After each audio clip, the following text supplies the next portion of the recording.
اچھا، اس کو ہمیں انفرادی صورت میں تو ادا کرنا ہی ہے، لیکن اگر جماعت کی صورت میں ادا کرنا چاہیں تو یہ بہتر بات ہے یا انفرادی صورت میں ہی ادا کرنا؟ یہ اس نماز کی روح کے خلاف ہے.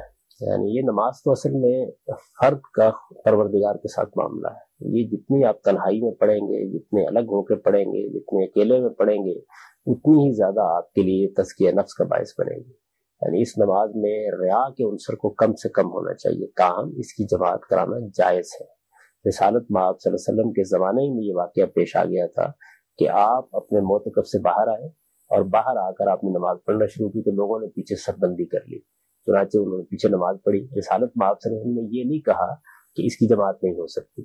دوسرے دن پھر زیادہ لوگوں کو اطلاع ہو گئی، لوگ آ گئے، انہوں نے نماز پڑھی، تب بھی حضور نے یہ نہیں کہا. تیسرے دن بھی ایسا ہی ہوا.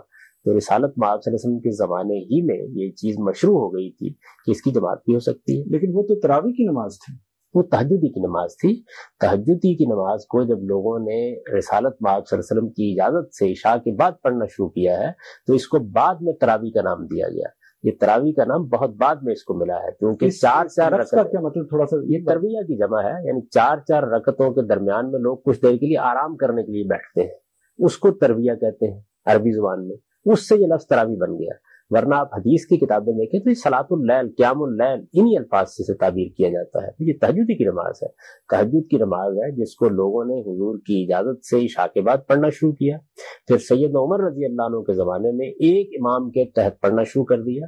صالحین ہمیشہ یہ نماز اپنے طور پر گھروں میں پڑھتے رہے اور تہجدی کے وقت پہ پڑھتے رہے. بلکہ سیدنا عمر نے بھی، جنہوں نے اس کا امام مقرر کیا ہے، یہ تبصرہ کیا تھا. جب دوسرے دن وہ دیکھنے کے لیے آئے ہیں تو انہوں نے یہ کہا کہ یہ بہت اچھا ہو گیا، اگرچہ نیا طریقہ ہے لیکن اچھا طریقہ ہے، لیکن جو اس کا اصل وقت ہے اس پر پڑھنا اس سے کہیں زیادہ افضل ہے. لیکن ہمارے علماء جو ہیں اس کو ایک الگ نماز کے طور پر کنسیڈر کرتے ہیں، تہجد کو اور تراویح کو ایک الگ نماز کے طور پر. تو آپ جو بات کر رہے ہیں تھوڑی سی ڈفرینٹ ہے ہماری رائے. تمام علماء ایسا نہیں کرتے.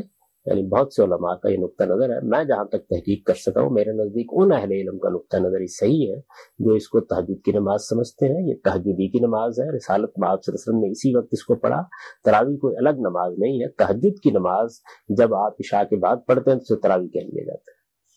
اچھا، ایک بندے نے تراویح پڑھ لی ہے مکمل طور پر، اس نے نماز عشاء کے بعد تراویح پڑھ لی، اس کے بعد وہ تہجد کے لیے بھی اٹھنا چاہتا ہے، تو کیا اس کی تہجد کی نماز ہو جائے گی یا اس کو دوبارہ اٹھنا چاہے تو وہ اس کی کوئی گنجائش؟ اس کا طریقہ یہ ہے کہ اس نے مثال کے طور پر کچھ رکعتیں پہلے پڑھ لی ہیں، 20 پڑھ لی ہیں، 18 پڑھ لی ہیں، 14 پڑھ لی ہیں، تو وہ طاق نہ کرے اپنی نماز کو.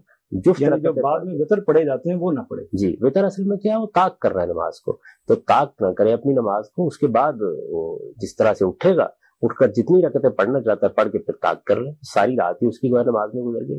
تو پہلے وقت میں کچھ حصہ اس نے پڑھ لیا، کچھ حصہ بعد کے وقت میں پڑھ لیا. تہجدی کی نماز ہے، آپ کو دونوں وقت پڑھنے کی اجازت دی گئی تھی. آپ چاہیں تو کچھ حصہ پہلے پڑھ لیں اور چاہیں تو کچھ حصہ بعد میں پڑھ لیں. اچھا، ہمارے ہاں تراویح کے لیے بالعموم 20 رکعتیں پڑھی جاتی ہیں. یہی رکعتیں ہیں یا تراویح ہم مثال کے طور پر 8 بھی پڑھ سکتے ہیں، 10 بھی پڑھ سکتے ہیں، یا 20 سے زیادہ بھی پڑھ سکتے ہیں؟ جی، میں تو اس سے پہلے عرض کر چکا ہوں کہ یہ تہجد کی نماز ہے اور تہجد کی نماز کے لیے کوئی رکعتیں مقرر نہیں کی گئی. آپ 3، 5، 7، 9، 11 یا اس سے بھی زیادہ. امام مالک کے زمانے میں بیان کیا جاتا ہے کہ مدینے کے لوگ 49 تک رکعتیں پڑھتے تھے. تو اس وجہ سے آپ زیادہ بھی پڑھ سکتے ہیں، آپ کم بھی پڑھ سکتے ہیں. کم سے کم 3 رکعتیں پڑھنی چاہیے. زیادہ سے زیادہ کی کوئی قید نہیں ہے، آپ جتنی چاہے پڑھ سکتے ہیں. ہمارے یہاں رواج ہو گیا عام طور پر 23 رکعتیں پڑھنے کا. یہ بھی ٹھیک ہے، اس پہ کوئی اعتراض نہیں. بہت سے دوسرے لوگ ہیں جو 11 رکعتیں پڑھتے ہیں، 8 اور 3 ملا کے. اس میں بھی کوئی حرج کی بات نہیں، نہ یہ کوئی لڑنے کی چیز ہے.